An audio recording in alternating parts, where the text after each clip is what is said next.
একটি দলের মুখে স্বৈরাচারের বুলি। ময়মনসিংহে জনসভায় তারেক রহমান ব্যালট লুটপাটের বিরুদ্ধে সতর্কবার্তা। 2001 থেকে 2006 সাল পর্যন্ত তাদেরও তো দুজন সদস্য বিএনপির সরকারে ছিল না? ছিল। বিএনপি যদি অতই খারাপ হয় তাহলে ওই দুই ব্যক্তি কেন পদত্যাগ করে চলে আসেনি? জামায়াতকে দুর্বল মনে করলে ভুল হবে। প্রতিপক্ষকে পায়ে পা দিয়ে ঝগড়া না করার আহ্বান শফিকুর রহমানের।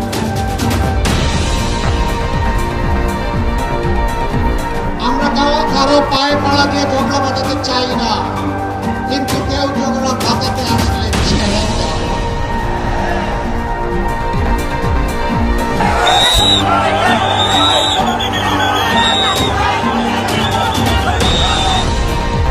ভোটের মাঠে উত্তাপ। নাসির উদ্দিন পাটোয়ারির উপর হামলার প্রতিবাদে বিক্ষোভ, পাল্টাপাল্টি অভিযোগ।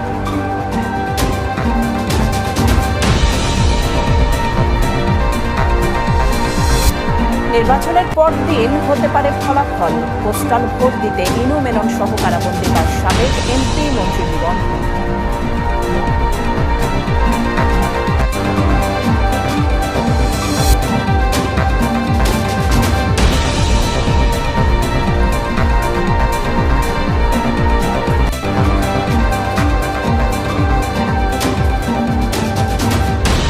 সবাইকে স্বাগত জানাচ্ছি চ্যানেল 24 এর রাত 10টার খবরে।